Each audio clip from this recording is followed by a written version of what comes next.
Hello बच्चों, चलिए प्रश्न पढ़ते हैं।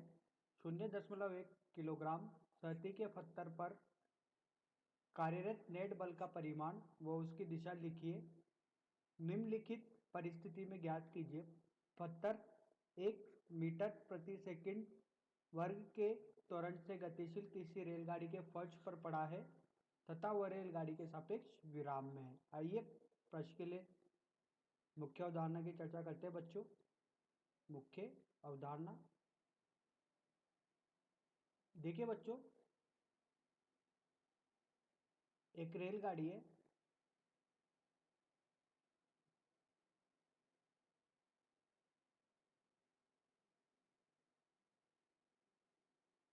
और ये ए तरह से त्वरित होती है इस दिशा में। अगर इसमें बैठा हुआ कोई व्यक्ति जो रेलगाड़ी के सापेक्ष स्थिर अवस्था में है, लेकिन अगर देखा जाए तो इसका त्वरण भी वही त्वरण होगा जो रेलगाड़ी का त्वरण है। तो अगर इसके पास में बैठा हुआ कोई आदमी से पूछा जाएगा, दूसरे प्रेक्षक से पूछा जाएगा कि बताओ प्रेक्षक 1 प्रेक्षक 2 के सापेक्ष या प्रेक्षक 2 प्रेक्षक 1 के सापेक्ष विरामावस्था में, लेकिन बाहर खड़े हुए मनुष्य से पूछा जाएगा, प्रेक्षक से पूछा जाएगा, तो वो क्या बताएगा कि जिस त्वरण से रेलगाड़ी चल रही है अभी उसी त्वरण से चल रहा है। तो न्यूटन की गति के द्वितीय नियम से जो बल बराबर होता है वो होता है मास गुणे त्वरण। जो त्वरण किसी निर्देश तंत्र का होता है वही उसी निर्देश तंत्र में बैठे हुए किसी प्रेक्षक का भी वही त्वरण दिया जाता है। तो इससे उस पर अपन क्या निकाल सकते हैं, बल निकाल सकते हैं। आइए बच्चों, इस मुख्य अवधारणा के आधार पर अपना प्रश्न हल करते हैं। बोला गया है कि रेलगाड़ी है, उसका त्वरण 1 मीटर प्रति सेकंड वर्ग दिया गया है। 1 मीटर प्रति सेकंड वर्ग दिया गया है। किसी रेलगाड़ी के फर्श पर पड़ा हुआ है, पत्थर है जिसका द्रव्यमान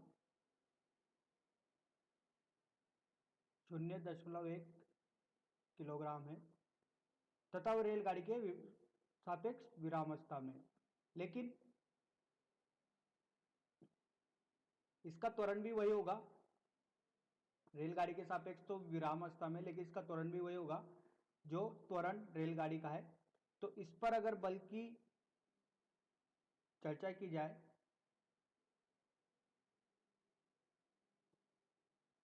पत्थर पर नेट बल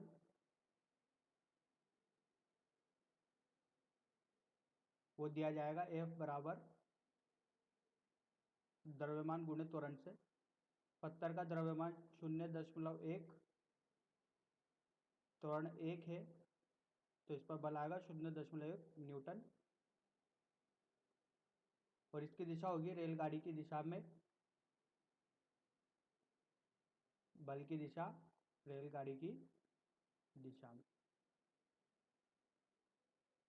तो बच्चों, आपन को पत्थर का बल का परिमाण व उसकी दिशा बतानी थी। इसका परिमाण 0.1 न्यूटन है और दिशा रेलगाड़ी की दिशा में। आशा करता हूं आपको यह समझ में आया होगा। धन्यवाद।